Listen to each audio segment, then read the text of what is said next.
Welcome to the PLZ Prem Preview Show with myself, Gabriel Antoniazzi, and Peter Martin.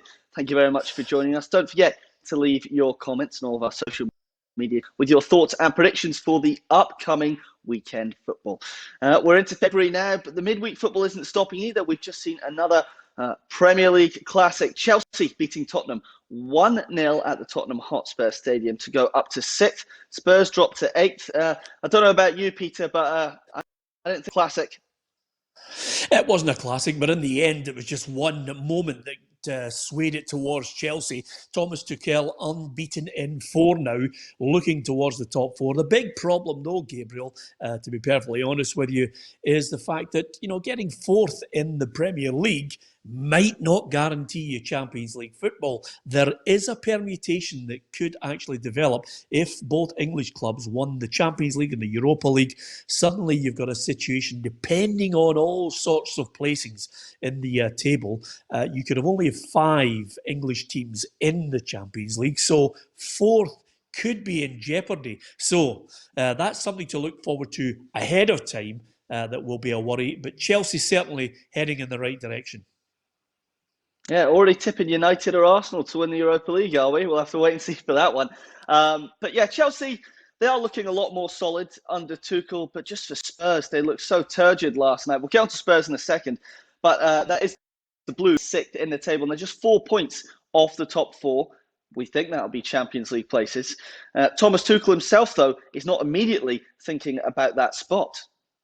I cannot care less because I cannot influence other results, and I cannot influence what the other teams do. I know that there are too many teams between us and the Champions League places. And like I said in the question, it is maybe boring for you guys, and I can understand, but I know I simply know no other approach than to take it step by step.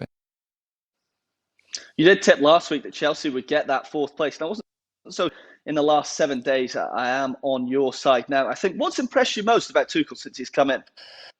Well, at the end of the day, he's made them more solid, more difficult to beat. The only problem that I think he has, and he's got to try and solve this problem really quickly, is Chelsea in the last 5 Premier League games have only scored 4 goals. So he's got to try and get some kind of creativity, and he's got to try and get the goals going into the back of the net. If you look at the overall Jorginho penalty prior to that, of the forward-thinking players from midfield to the strikers, only Mason Mount has managed to get a goal. The others are all defenders. So he has to work out how to try and get his strikers and his midfielders scoring goals regularly. Yeah, I think Chelsea only had 2 or 3 shots on target, and they are struggling, aren't they? Timo Werner not scored a goal in the league since November, and there was rumours this week linking him to Haaland, Erling Haaland of Borussia Dortmund, who I think would be a fantastic striker for them if they could get him in, but it'd be a huge race to sign the Norwegian striker. We'll have to wait and see what happens. In terms of Spurs, Peter, what were your thoughts? I just thought they were turgid again. That's 3 in a row they've lost. Jose, they play 5-2-3 formation. It's simply not working. No, it's not working, and you can tell right now the alarm bells and doubts are starting to be cast across the media. Reading so many of the tabloids, now they're starting to ask questions of him. And again, rearing its ugly head is this almost determination of Jose not to be asked about Gareth Bale. Suddenly you've got Dele Alli, who maybe wanted to go in that January transfer window. He's there. Is he making a regular contribution? Is he part of Jose Mourinho's long-term plans? There are key players that suddenly are not available to him. Harry Kane, when he's not there, can they score goals? So suddenly people are starting to ask about individual players. Then you've got the record of those 3 home games lost. And I think when you look at his record over the last, 10 or 12 games, it's up there with what prompted Spurs to sack Maurizio Pochettino. I'm not suggesting for a minute he's going to get bulleted just yet, but he's under pressure. He certainly is. I don't think the writing is on the wall, but they'll review the situation at the end of the season. I'm sure they will. When it came to the game itself, they didn't have any chances until the last 5 minutes of Vinicius heading wide, Son, Blaver, and that's not the Spurs way. They usually just go out and attack, but it seems when Son and Kane aren't on form, they're not going to score. Jose Mourinho, however, didn't think that they had two poor performances, especially in the second half. The reality of the first half is that with them being superior, was a penalty that decided the first half, and that decided in the end the result of the game. In the second half, we were much better, and because we were much better, they were not superior at all. Is he barking up the wrong tree there, Peter? Well, listen, every manager sees it differently. The only thing that matters to Tottenham fans is they get results. They're not quite out of the race for trying to get into that fourth Champions League place at the moment, although I've cast a little bit of doubt on whether it will be available for all to get there. But let me just say this, they're not going to come under any great pressure this weekend, because I think they'll beat West Brom. If they don't, then you can actually just try and hold the doors back for the clamour of journalists and fans starting to say, hold on a minute, if you can't beat West Brom, seriously, where are we going? He's got to go four at the back and play more midfielders, more attacking players. But as you say, it's West Brom at the weekend. We can have a look at all of the fixtures at the moment. There's one standout one in the Premier League. For me, the biggest game of the season so far. It comes on Sunday, 4:30, defending champions Liverpool against league leaders Manchester City. There's already 7 points between the two of them. And Peter, I know you're a Liverpool fan, give you stick for it every week, but if they lose this, is that it done?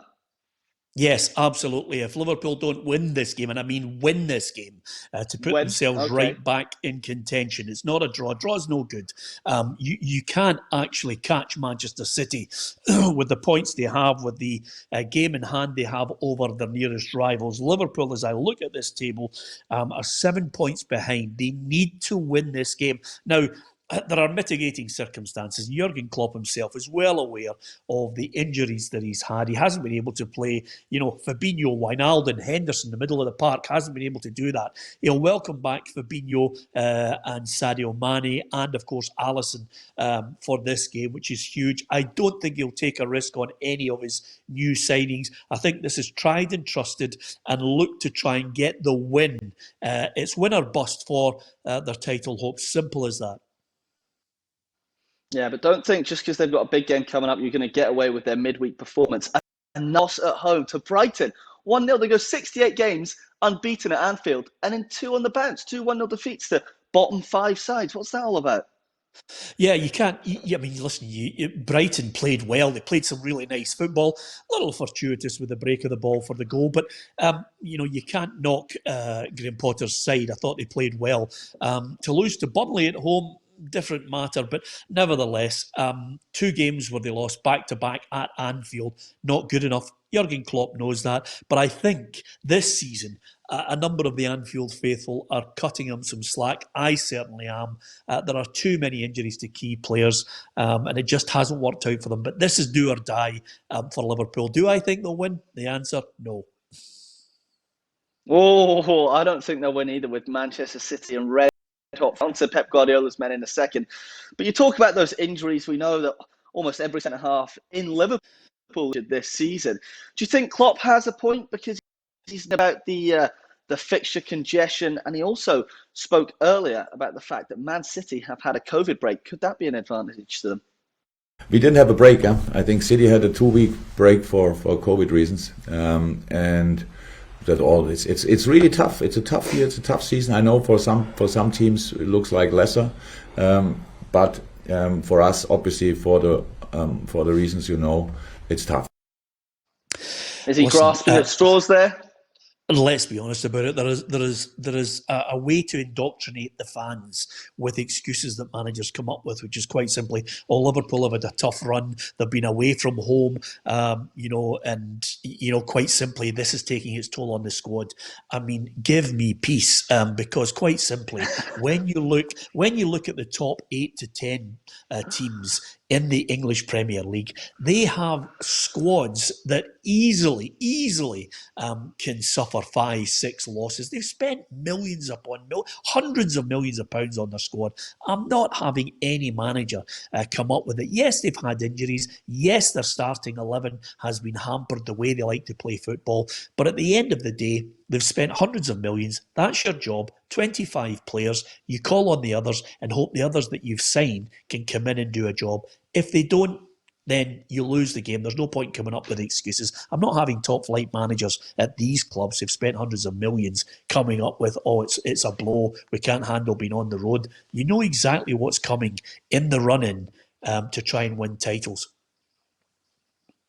Yeah, for me, you say it's win or bust. It's already done for me. Liverpool will focus on the Champions League. We know that they can just turn up any given day and have a right good crack at that. So that's what I'd expect from Jurgen Klopp's men.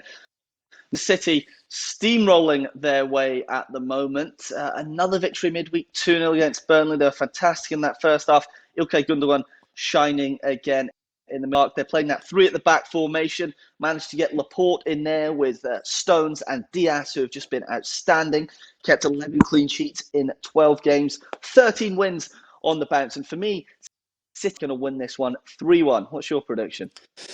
Yeah, I get that feeling as well. I think they'll win it by a couple of goals to spare. I'll go 3-1 as well. Actually, I'm not trying to copy you, but I think that they're more than capable of scoring 2 or 3, with maybe Liverpool getting 1. But City to win this one, painfully for me to say. Yeah, is there any chance they approach it slightly differently? We've seen Guardiola become games, the Champions League ones, away at Anfield last season. Will he think maybe a draw's okay because we do have that cushion, or will he go for it? No, he'll go for it. This team is actually now completely and utterly at ease. They're like, one of those luxury cars just smoothly going through the gears now.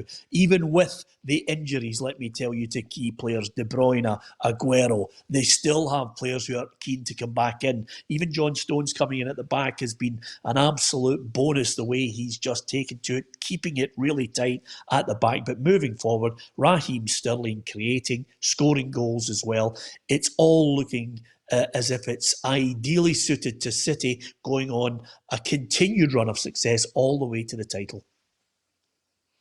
Yeah, perhaps the only team that can stop them now is Manchester United. They are in second place. They won 9-0 midweek, equaling the record scoreline in the Premier League. I couldn't believe it when I heard it was Southampton again, 2 times in 2 years. Poor Ralph Hasenhüttl's men. Yeah, absolutely. Listen, it's not a reflection on Hasenhüttl, because quite simply they had a number of injuries. Getting a player sent off in the Premier League to play 11 against 10 with the quality that many of the top sides have is very, very difficult. So 9-0, no surprise there. Great for Manchester United. They got the win. That's absolutely crucial to them. I'm actually amazed that United are still in the running for this. But of course, 8 different scorers, 1 OG on the day against Southampton. It'll do the United players' confidence the world of good. And I think they'll still hang in there because although I don't think they'll win the title, I think Ole Gunnar Solskjaer will be well happy with the way they're playing and the fact that they are close. They are still within touching distance. Who knows? This could be a really one of those weekends where there's a twist along the way. I don't expect United to slip up against Everton. I think you have to go back to 2013, the last time Everton managed a win at Old Trafford. So I think United will see them off. Yeah, Everton don't usually travel away to the Big Six too well. But United as well, I am surprised they're up there. And it's a case of Dr. Jekyll and Mr. Hyde for me. Sometimes I watch them and I think, how are they in second place? They can't score. And sometimes I watch Maguire and think he can't defend. And then you see them on Tuesday night and they score 9 goals. Why don't they go and do that against the big teams? That's the question Ole Gunnar Solskjaer will be asking himself. But yeah, it was the 9 men of Southampton that conceded 9 goals. And Arsenal also ended up with 9 men on Tuesday night. Bernd Leno handling the ball outside the box. I had my hands across my eyes. Luiz had already been sent off. His appeal hasn't won, and it was the first loss in 8 for Arsenal. Big blow for myself. Yeah, I'm amazed actually that David Luiz didn't get that red card rescinded. A little bit unlucky in my mind, but nevertheless, I don't think they have a big disciplinary problem. They've only had 5 red cards over the course of the entire season. The problem for Arsenal is basically consistency. You never know what you're getting. They hit a wee good run and you think to yourself, that's them. They're on their way again, and then they slip up. They've had a couple of injuries as well to key players, and Tierney is a big loss to them. But nevertheless, I wouldn't put any money on them if I was a gambling man with the bookies on Arsenal. Yeah, it's consistency they're struggling for, but one player who's starting to get that is £72 million man, Nicola Pepe. That even when we made the decisions not to play him, that he kept working hard. He has improved in a lot of areas. He's been much consistent through 90 minutes, and he's a threat at the moment. He's been scoring goals, he's been assisting players. He's been a real threat, and he needs to continue doing that. Another goal Wednesday night for Pepe. That's 2 in 3, and he's improving on the left-hand side of defence. He'll probably start against Aston Villa. They're away to Villa Park, trying to avenge that embarrassing 3-0 defeat that Villa inflicted at the Emirates earlier this season. How do you see this thing out? Well, to be fair, Pepe 2 in 3, but he's only scored 7 goals for the entire season. So I wouldn't start raving about Pepe. I think Arsenal need to try and go there and get a win. I think they might struggle. I think this could be a draw, to be perfectly honest with you. I look at Arsenal and I think best hope Europa League place at best. They're 10th, they're out of the running, and I think they've got to hope they can get some kind of run together. Including a win over Aston Villa to have hopes of making it up to those Europa League spots. But I'm going to go for a draw on this one. I know it won't please you being a gunner, but I'm going to go for a draw on this one. 1-1 between Aston Villa and Arsenal. Yeah, I think it'll be tight as well. They've got Super John McGinn and Super Jack Grealish in the middle. They are two fantastic players. I'd love them in the red of Arsenal. But yeah, I'm going to see the Gunners edge it 2-1. That's all we have time for this week. Thank you very much for joining us and for all of your comments. Don't forget to tune in on Monday when I'll be reviewing all of the weekend's action, and we'll be back here at the same time next week to preview all of the upcoming football. Don't forget to like, share, follow and subscribe to all of our social media channels. From Peter Martin and myself, Gabriel Toniazzi, thank you for watching and bye-bye.